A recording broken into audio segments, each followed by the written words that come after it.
নমস্কার বন্ধুরা, আমার চ্যানেলে আপনাদের সবাইকে স্বাগতম জানাই। আজকে আমি আপনাদের সামনে নিয়ে এসেছি তালের পোয়া পিঠে। এই পোয়া পিঠেটা খেতে খুবই টেস্টি হয়, মুখে দিলেই একবারে মোমের মতো গলে যায়। চলুন এই পোয়া পিঠের রেসিপিটা একবার দেখে নিই।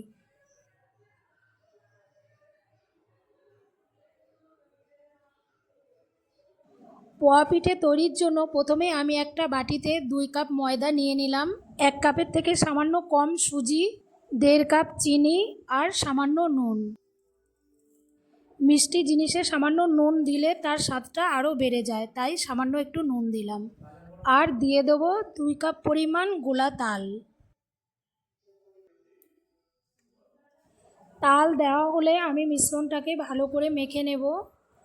আমি হাত দিয়ে মেখে নিতেই সুবিধা পাই, তাই আমি হাত দিয়ে মেখে নিলাম। এখন আমি দিয়ে দেবো দুধ। এখানে আমি 1.5 কাপ পরিমাণ দুধ নিয়েছি।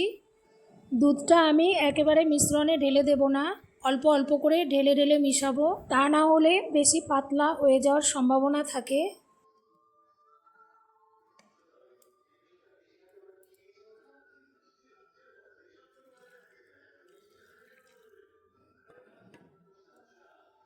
সব দুধটা পুরোপুরি দেওয়া হয়ে গেলে একটা চামচের সাহায্যে ব্যাটারটাকে আরেকটু ভালো করে ফেটিয়ে নেব। ব্যাটারটা ঠিক এই রকম তৈরি করতে হবে।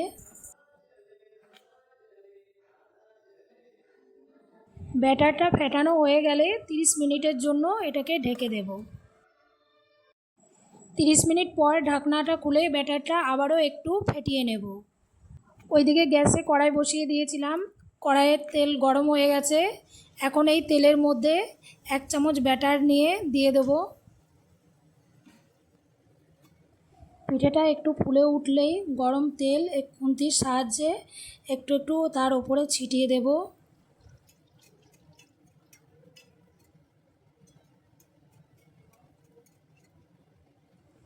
এক পিঠ হয়ে গেলে পিঠের অপর পিঠটা উল্টে আরও কিছু সময় হতে দেব। তারপর পিঠেটা হয়ে গেলে তেল থেকে উঠিয়ে নেব।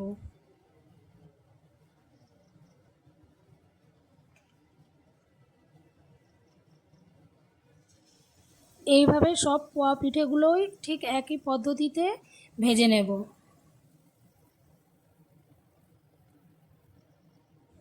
আশা করি আমার এই তালের পোয়া পিঠে তৈরির ভিডিওটা আপনাদের ভালো লাগবে। বন্ধুরা, আপনাদের কাছে আমার এই ভিডিওটি লাইক, শেয়ার আর সাবস্ক্রাইব করার অনুরোধ রইল।